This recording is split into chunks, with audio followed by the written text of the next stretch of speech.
everyone. Welcome to Here We Are, Brattleboro's community talk show.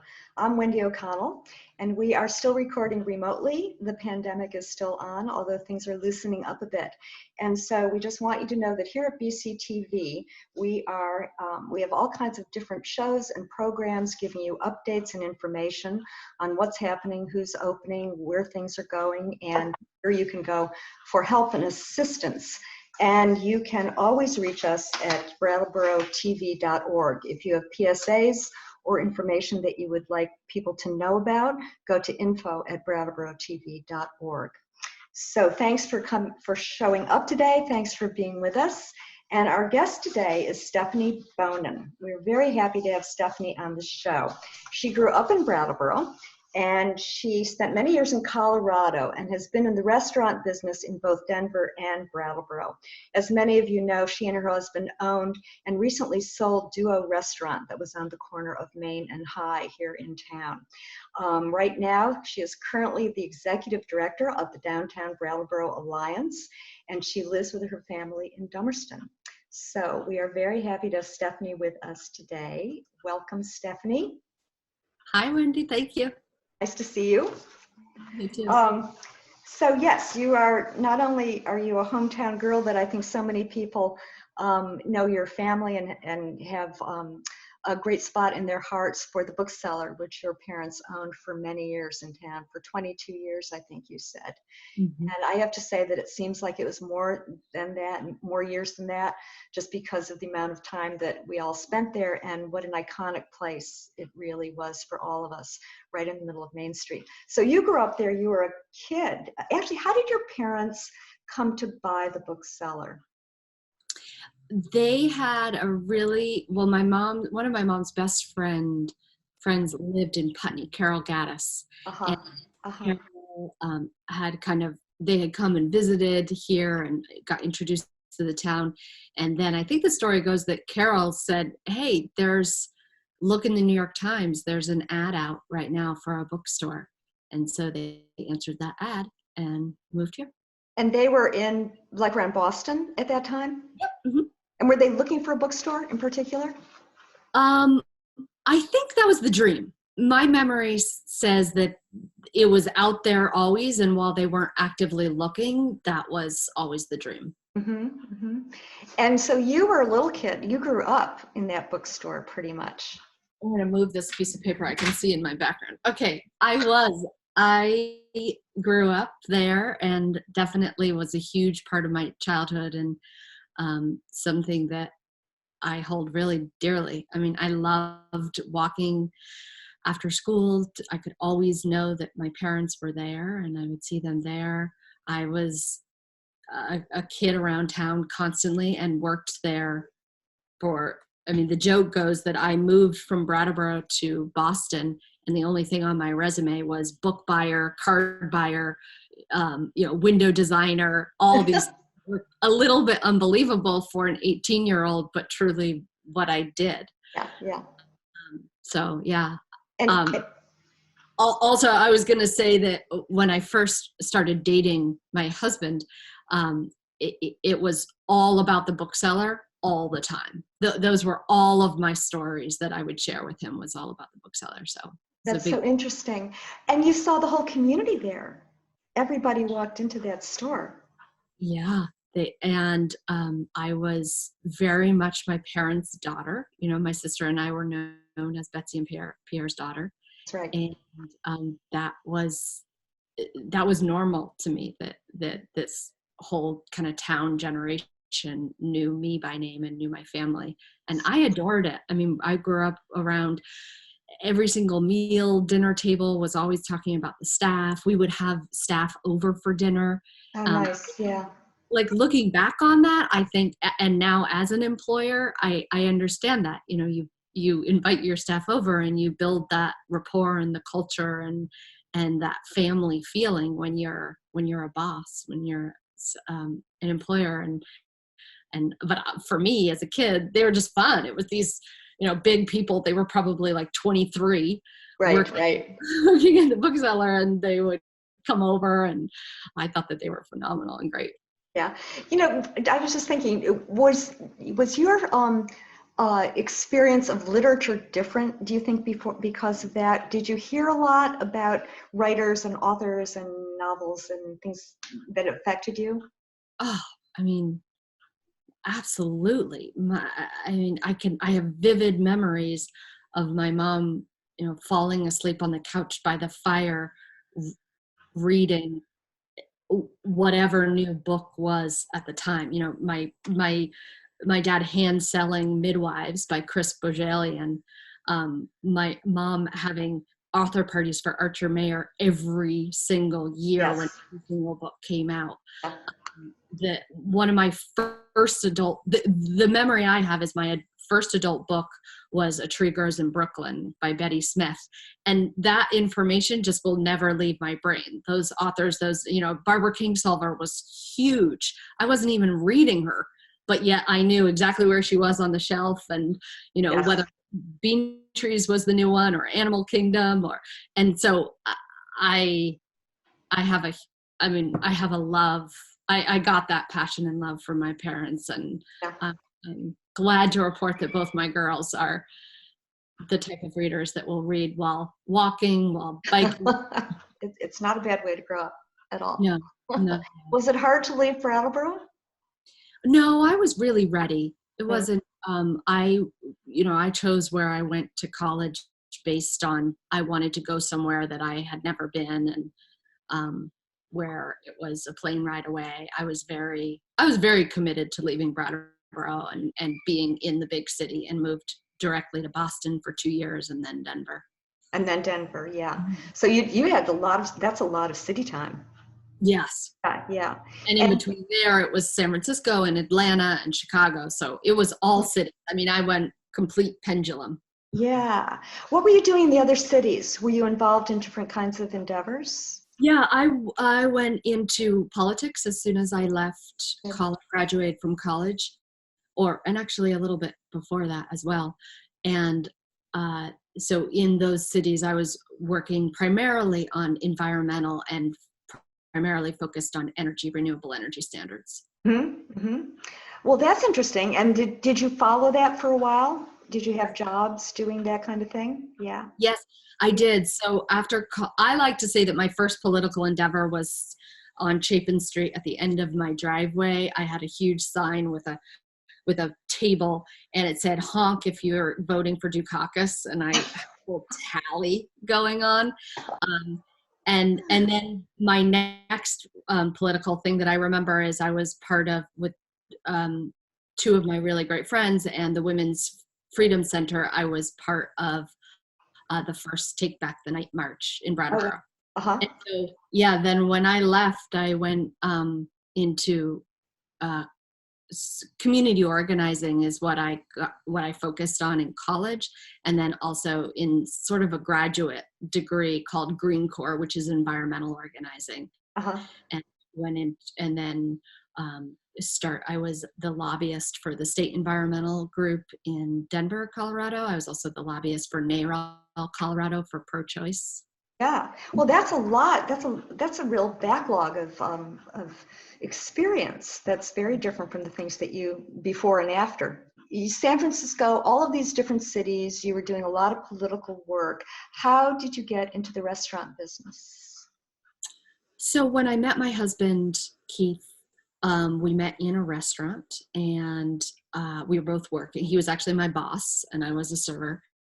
And it was just really clear from the moment we started dating that this was something that we really loved. It wasn't just a passing job for us, that we had a real passion for food, for hospitality, for the whole culture of restaurants. And so we would just talk about it all the time. And it was one of those things that probably a lot of people do, where they dine in restaurants and they say, oh, if this was mine, this is how I would do it.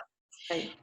But ours just always felt a little bit more serious than just a pipe dream. Uh-huh. So I had just won the campaign that I had worked on for 4 years in Denver, and that was to pass a state renewable energy standard. And we did that by a vote on the ballot. And at the same time, Keith had our first restaurant, Cafe Colore, and we fell in love with this space that was in our neighborhood. Uh-huh. And so it just sort of felt like this natural, all of a sudden the space fell in our lap and the campaign was over, and it was hard. I cried when I told my boss that I was going to leave, because I was really happy in my job and really loved it. And I think that's a common thread for me, is I've been lucky that I have really adored every job that I've had. It's nice to be able to say that. It is, Yeah. yeah. And so we jumped on it. I quit my job, and we bought the space, and that became Duo Restaurant in The Denver. first Duo. Yeah. Yes. Mhm. And when was that? It was in 2005. 2005. So you've been in the restaurant business for, that's 15 years Yeah. of restauranting. Yeah. And so it was a successful business. And what led you to come back to Brattleboro? Well, I actually took some time, as a family. Keith and Maisie, who's my oldest daughter, and I went to Guatemala. We moved there for 6 months. Keith would go back and forth to keep running. At the time, we had 3 restaurants, and so keep running the restaurant, but be able to have that kind of time away that I really wanted. We were working hard at having a second child, it didn't come easy for us. And so I really wanted some space and some just a sabbatical in a way from my life. Mhm. And we moved to this really small town in Guatemala that didn't have any roads. You had to take a boat to get there. And it was tiny, and there was a Waldorf school there that Maisie went to. And I had a friend who was visiting, and I was trying to tell her where to meet me at my house. I was giving her these directions, and then finally I just said, look, if you get lost, just ask for where Stephanie and Maisie are living.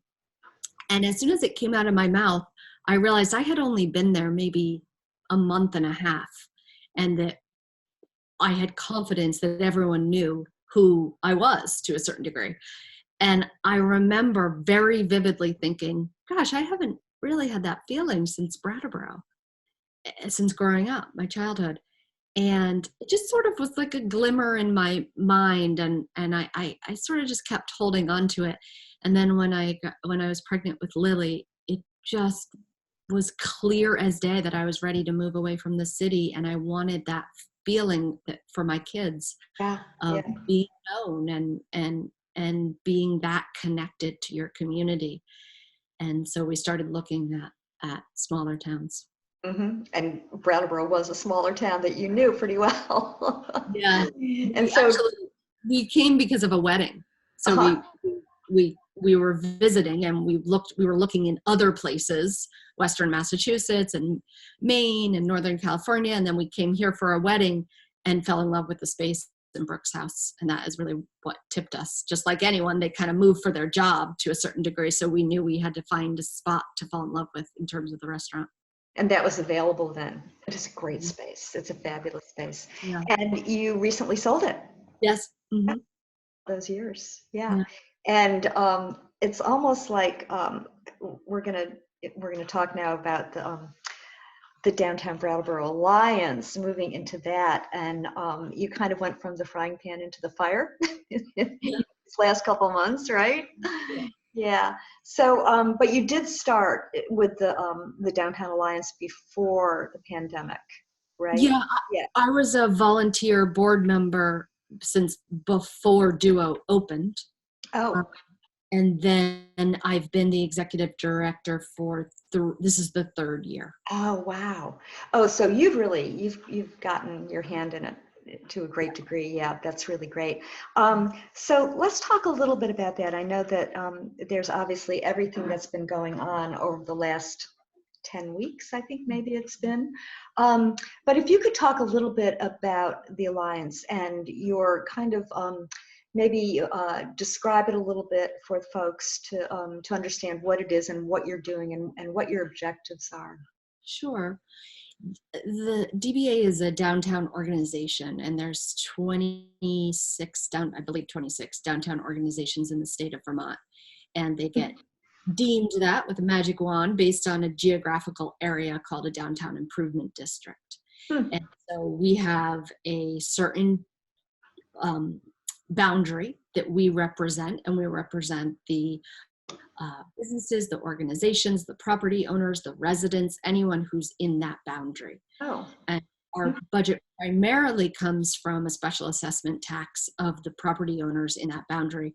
Although in the last 3 years, we have done a lot of fundraising, and our budget has grown each year beyond just that special assessment tax. Mm-hmm. And our mission is to increase and sustain the viability, the vitality, and the overall health of the downtown.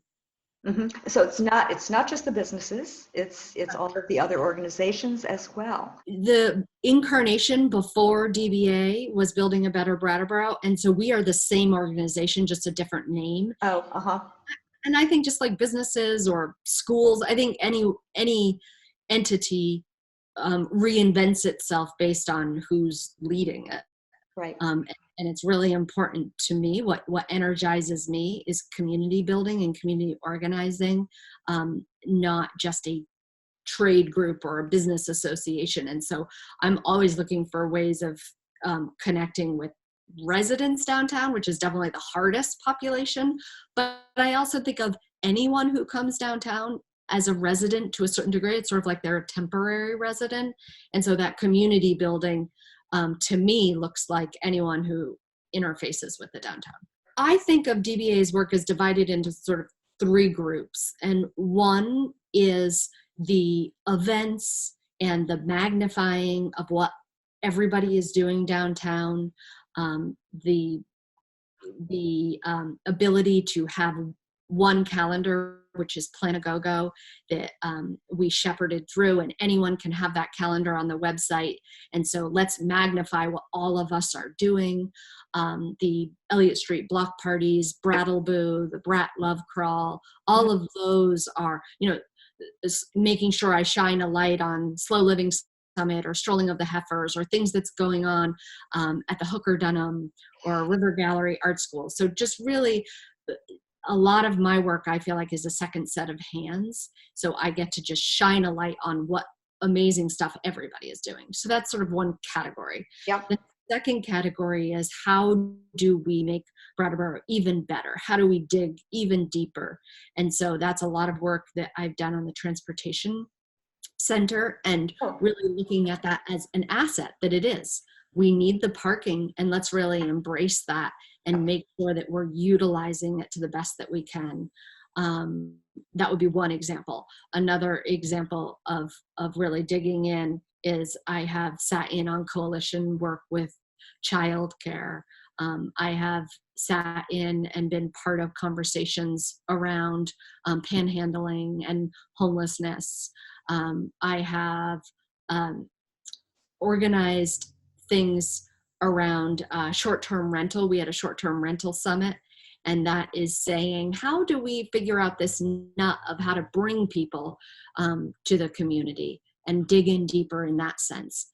And then the last bucket, the third bucket, is the one that I actually used to spend my least amount of time on, but the one I was probably the most drawn to, which is, how do our rural towns look in the future? And where are we headed? It's very easy for us all to say retail is on shaky ground, but what will it look like in 10 years? And how can we be a thought leader? And how can we be an incubator and an example of what main streets will look like? Yes.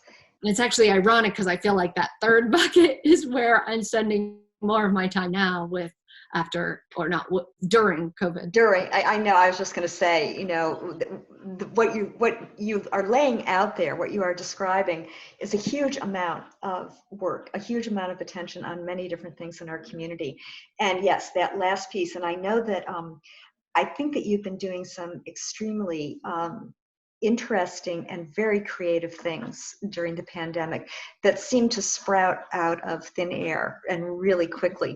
So, and you've had a lot of success with both the 48-hour gift card challenge and the Nourishing Artists as well, and also this one-on-one project. So if you could talk a little bit about those, because I think a lot of folks know about it, but the fact that your numbers were so incredibly wild and wonderful. Yeah. And how the community responded.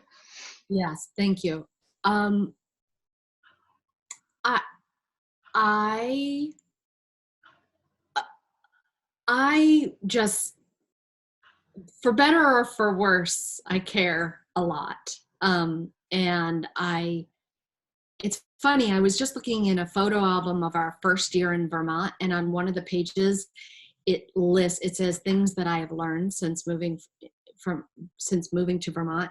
And the first one, this was before Duo even opened. Oh. The first one said, buy local is not a cute slogan. And I thought about that. And then I thought about growing up in the Book Cellar. And I just think that I can't help it, that I am deeply knowledgeable about what it means to have a precious Main Street like we have. Mm-hmm. And so I think when you said it sprouts out of thin air, I think it's because I'm so worried about it, that I need to do anything that I possibly can to help. And in my role as executive director, I said it earlier, I do feel like I am this second set of hands. I think a shop owner is a lot like a mom, in that we just don't have time in the day, and we don't have enough sets of hands. And so if I can be of any assistance, I jump at the chance. And so we all knew from day one that if you ask business owners to close their door, that means no revenue will come in. And that means that there will be no money that comes in to pay the bills that will continue to come in. Those fixed costs will still come in. That whole spring wardrobe that you ordered 9 months ago is going to come in with an invoice. And so how can we get cash in store owners' hands?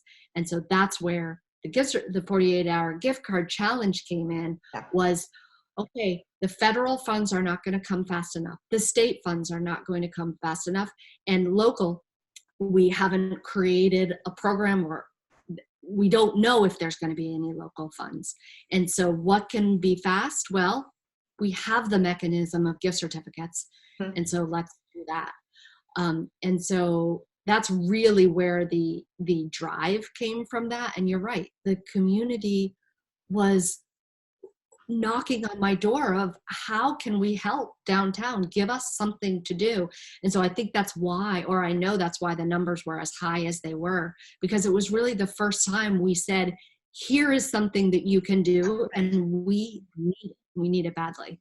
That's right, and people responded. Can you just give us the scope of those numbers? Because I know you had a hope for what they might be, and how they were surpassed. Yeah. So yes, we started with a $5,000 challenge from one donor. And so within the 48-hour gift card challenge, we said the first 5,000 will be matched, and matched with gift cards that will be distributed to families in need. And by the very end, we had $13,000 in donor money. One by one, people stepped up and said, I want to extend the challenge.